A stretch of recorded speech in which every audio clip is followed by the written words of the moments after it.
Shri Rahul Siripat further submitted that when a delegate is empowered by Parliament to enact a policy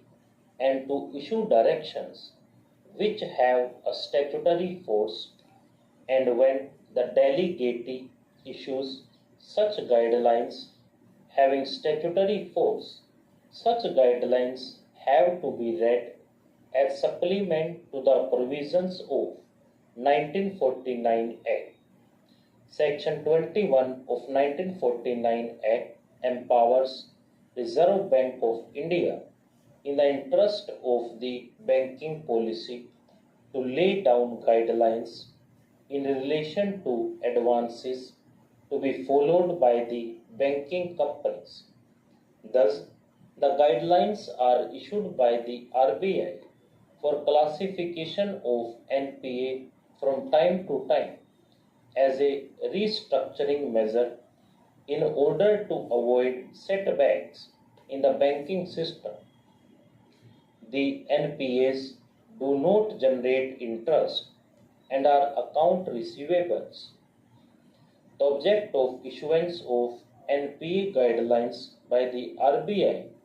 is to minimize the problem of credit risk.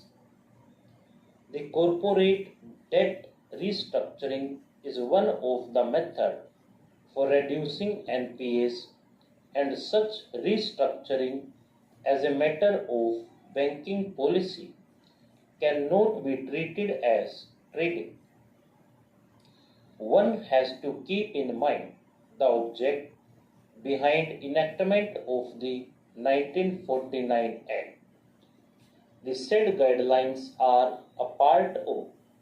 credit appraisal mechanism dealing in NPAs as part of the credit appraisal mechanism and as a part of restructuring mechanism falls within section 21 read with section 35A of the 1949 Act. The obligations under a contract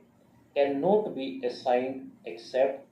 with the consent of the promises, and when such consent is given,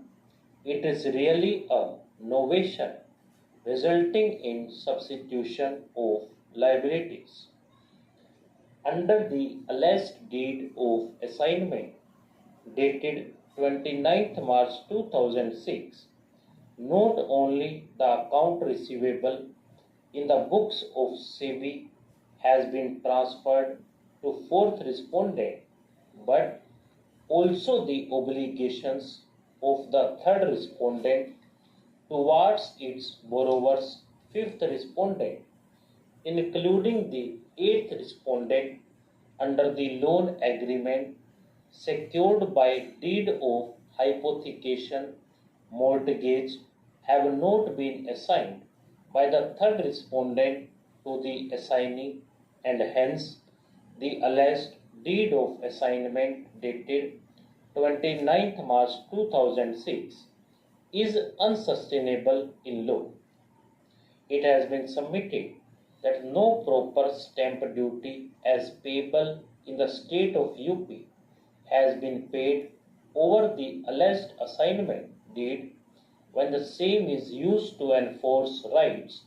over the immovable properties situated in the state of UP, and before the said alleged deed of assignment is to be considered and taken as a valid document, the same is required to be impounded, and the deficit stamp duty is to be recovered from the party concerned in terms of the provisions contained in the Indian Stamp Act and other laws in force for the time being. The substitution application filed on behalf of fourth respondent was not maintainable, and the third respondent could not be substituted. It had no authority to assign its liability towards its customers, that is, fifth respondent. The tribunal by an ex parte order had allowed the substitution application without even issuing any notice on the substitution application to all the concerned parties to the litigation before the first respondent,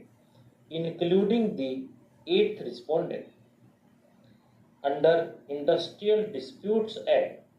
there are provisions, rather, they can be made if necessary, that whether the private management reigns, but the conditions and terms of service of the personals should be safeguarded. For this, minimum wages should be prescribed and the government should come out with a machinery to provide all this.